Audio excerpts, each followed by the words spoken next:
right, so next, this will be a quick one anyway.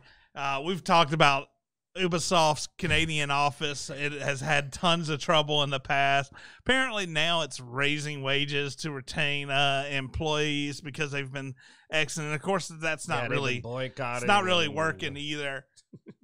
And honestly, I will say now, in their defense, this whole having to raise prices to keep developers, not just an Ubisoft thing, man. But it's needed, man. Devs need more compensation. Apparently their conditions are worse. Like, we have it way better than the average dev on how hard we work, and it seems even how much we get paid. Like, devs it's not a good job. Like, it hasn't been a good job for a long time, unless you're working for the Star I wouldn't say it's not a good job, dude. I mean, I know a lot of devs who are very happy as devs. Gaming devs at AAA companies? I don't know about gaming devs. No, I'm not talking about the dev job in general. I'm talking about, like, working for, okay, I'm sorry. Rephrase that.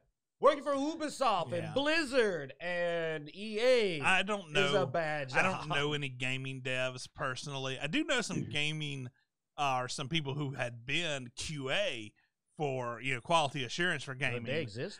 There's QA for games? Oh, yeah, but it's miserable, dude. From what I understand, they don't get paid shit. They have horrible hours. Because they don't even want them. They don't want to do QA. Look at friggin'... Yeah.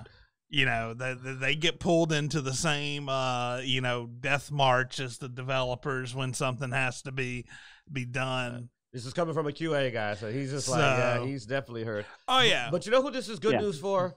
Blizzard's not in the news. They didn't change the name of a food item in WoW to make sexual assault go away. So for the first time, Blizzard. Oh wait, well I guess we just put him in there. Too bad, Blizzard. But Ubisoft for a short while. Ubisoft's the one that's catching hell. Oh yeah. Of course, Ubisoft still has employees. Well, that's true. That's true. Blizzard's almost lost everybody. But no, a lot of issues with keeping devs is not just the industry right now. It's also because working remotely has become more acceptable, and so you're having a lot of people who are in different locations being able to get jobs without having to relocate. Yeah. Yeah. So, but I will add this to it to replace it though. So it's interesting that this is a story about Ubisoft because it's not just a gaming developing problem, but it's happening in a lot of industries. In healthcare, you've got nurses being paid higher wages to leave one hospital to go to the next. You have this working with all organizations. I mean, everybody's hiring right now, which is kind of interesting. Which means that a lot of people may be able to get jobs they wouldn't normally be able to get because of the shortage. So now it's more of an employee market to be able to pick and choose their position as opposed to begging for a job when they got 3 or 4 qualified applicants. Well, yeah, and that's sort of why I brought it up, because I don't want to just pick on Ubisoft because it's not just an Ubisoft issue. It's the same across there, man. Remote working has just become optional. In a lot of places, that's become so common. So I wouldn't try to pick on one in particular, but it's like amazing. And Canada, they could get non-Canadian employees. Canadian employees can work for other companies now. So Ubisoft has their market open to other areas. So if they don't treat their employees well, they can work for like the Star Citizen people potentially remotely and get a job somewhere else. So now you can literally go, I don't have to work for you. I can work for someone else. Yeah.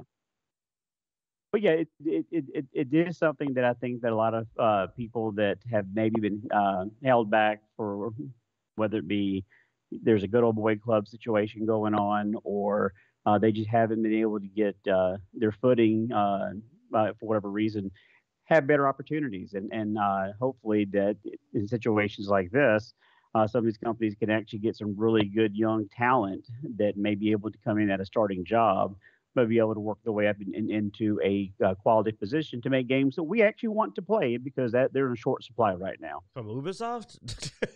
From anybody. For me, I mean, we're playing a game that was made, back in 2006? Right now, we're playing Borderlands 2 DLC content because that's what we feel like playing, because there's nothing new out now that we want to play. I can't think of a modern game I've been playing. I mean, that is true, because I play Gears, I re-downloaded Skyrim. I just re-downloaded Dragon's Dogma. I just restarted playing Skyrim, so that's 10 years old. No, I just downloaded Dragon's Dogma off of Steam again. I'm like, I'm not playing anything that came out in the last, like, 3 years. Yeah, the only thing that I played that's new-ish is Grounded, because that's when nobody else is on to play with. You know, or I'll play Gears, or I'll play Borderlands 3, or as we're playing lately, Assault on Dragon's Keep, one of the Tiny Tina's Wonderland one-shot adventures, which is just basically their old Bunkers and Badasses DLC from Borderlands 2. So yeah, I mean, I would love to have some good, hungry talent that have some good ideas to make games that we're interested in. Because right now we're waiting on what Elden Ring to come out next year in February. Yeah, so yeah, good games are in short supply right now. We have, desire. We have people to run with, but no good quality games unless we're going to play, the clock for the 300th time. I mean, that's about what we're down to. I mean, I've mastered all the maps and execution and escape, like you said. I mastered all the maps now. I didn't want to master all the maps. I had nothing better to do. Yeah. It was done out of sheer boredom. And I want to thank Rumble Monkey here on the show for dragging us kicking and screaming through the last 2 maps that I just really did not want to do. So props, Sesta. Thank you for your help. Mad skills. I don't know if I ever would have completed them with a Blood Axe. No. Oh, all right. He's rusty. He's been playing Grounded. I took him through a couple of them, but when we got to the Onslaught and the Split, I'm like, yeah, we need help. I can't take you through this one.